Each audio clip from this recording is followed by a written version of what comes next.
Welcome back. June is Mental Health Awareness Month, and a local nonprofit is stepping up to share what resources are available to men here in Utah. Joe Tuiaana is the founder of I Love You Bro project, which is dedicated to helping men who may be struggling. So Joe, thank you so much for joining us today. Thank you for having me. Now, your project has been around for a couple years now. Tell us a little bit on how you got started. So it all came from a suicide prevention experience that I had back in 2022, where I was able to literally love a man off the ledge just by saying, I love you, bro. And from there, I kind of, as I gotten to know him, just wanted to see what he was missing, what got him to that point. And so I went home and Googled exactly what was available for men, and there really isn't anything. There wasn't anything specifically. And so there's some really good campaigns out there that are generalized suicide prevention, but nothing for men, nothing for me and for my new little brother. So I started the I Love You Bro project specifically to address the needs that he had. So it was connection, knowledge, and access to therapy, things like that. And suicide among men is so much more common than we think. Why do you think there aren't more resources out there for men who are struggling? That's a good question. That's exactly the question that I'm trying to answer and I'm trying to crush. Men are 80% pretty much of all suicides, and yet we get very little to zero representation. And I think it's because there already is so much stigma around mental health and suicide. When you add men to it, it's like just triples like the stigma around it and the shadow.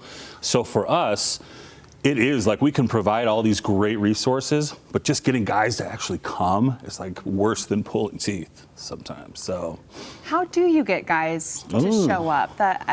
It is so hard to talk about. I love the title of your project. I think it's unique. It gets people's attention, but it's still intimidating for a lot of people. How do you get people past their comfort zone? Well, first, the biggest thing for me that I've learned as I've been a facilitator for our men's support groups, as I've learned through experience, again, I'm a normal dude, happened to be on an overpass.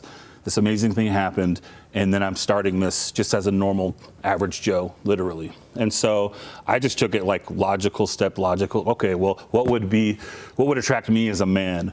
What would get me to start, what would I need as a man? And so ultimately, we can get guys to show up, but sometimes they just stay in their car. It's kind of sad. They'll pull up and they'll check their phone and they'll be like, address, and then they'll back out 8 out of 10 times. Yeah, just so that walk between the car to our doors for our support group, it's a huge leap. So for us, it's always gonna be an example.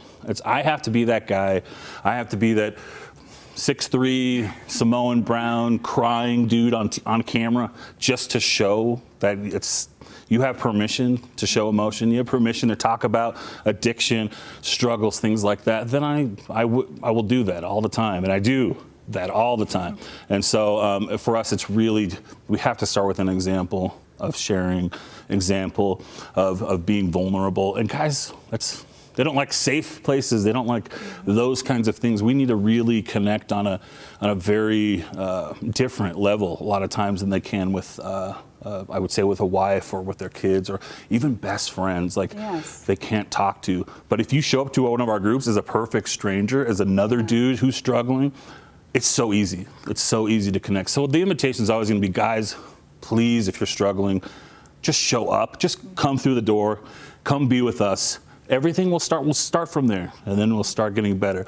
And so our groups have actually been more of like, our board clinician kind of likens it to shaking the bottle, struggle, addiction, all these things.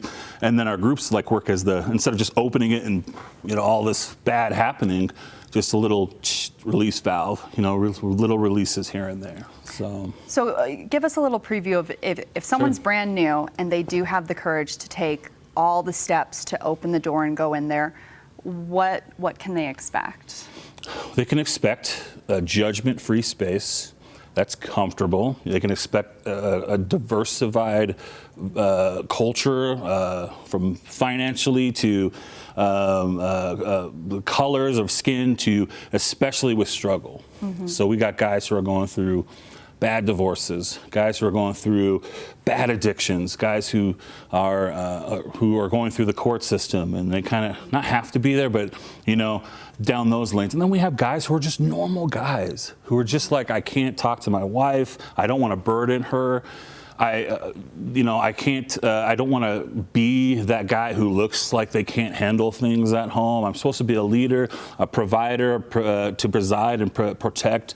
But instead, what we're seeing a lot of is our guys are, preside, provide, pretend. Getting a lot of masks that guys are wearing that are heavy, heavy masks. And so the guys, when they come in, the rule number one is just leave that at the door.